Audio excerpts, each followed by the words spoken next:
जय भोलेनाथ। सबैलाई आज अंग्रेजी नववर्षको शुभकामना र आज हामी सबै यहाँ महाकाल मन्दिरमा हवनको लागि सबै भेला भएको छौँ। सबै भक्तजनहरूलाई आज हामीले निम्ताएका थियौँ र आज हाम्रो यो हवनमा पुरा दार्जिलिङ सहरका बस्तीका मान्छेहरू आएर यहाँ दर्शन गर्नु हुँदैछ र चौरस्तासम्म यो लाइन छ। बडा खुसीको कुरा हो।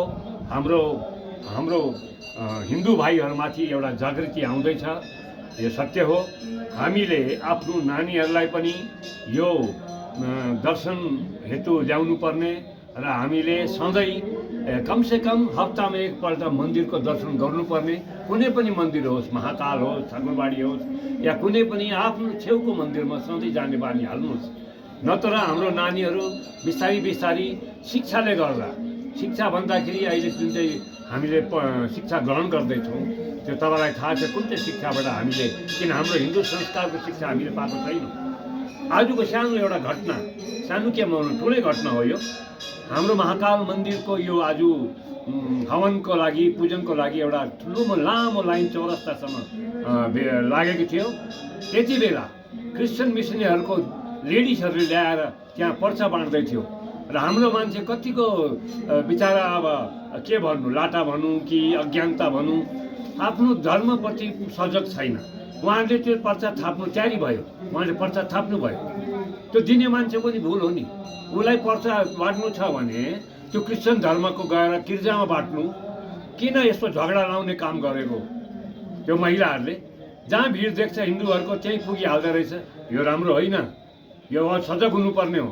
त्यसै पनि जबरजस्ती धर्मान्तरण हुँदैछ हाम्रो यो पहाडमा, त्यो सबैले विचार गर्नुपर्छ हाम्रो मान्छेले पनि।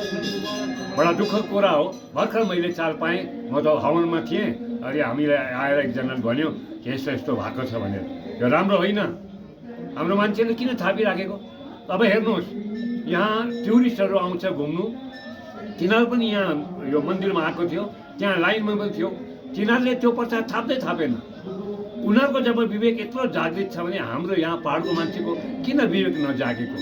किन एकदम त्यो भएर एकदम साधारण भएर हामीले थापिराखेको? उसलाई भन्नु पर्दैन, हामी यहाँ त मन्दिरको लाइनमा, तपाईँले यो के पाड्नु भएको? र भविष्यमा पनि तपाईँले याद गर्नुहोस्, यस्तो मन्दिरको प्राङ्गणमा, मन्दिरको बाटोमा यसरी क्रिस्चियन मिसनरीहरूले पर्चा नबाँडोस्, राम्रो हुँदैन। किन आउने समयमा कुनै लफडा भयो भने तिनीहरू जिम्मेदार हुन्छ। आफ्नो पर्चा बाँड्नुहोस् न। तपाईँलाई कसैले इन्कार गरेको छैन, आफ्नो चर्चमा गएर बाँड्नुहोस्। तपाईँलाई त्यत्रो रहर छ भने किन आएर महाकाल मन्दिरको लाइनमा बाँड्नुहुन्छ? म बार बार भन्छु यस्तो गर्नु हुँदैन।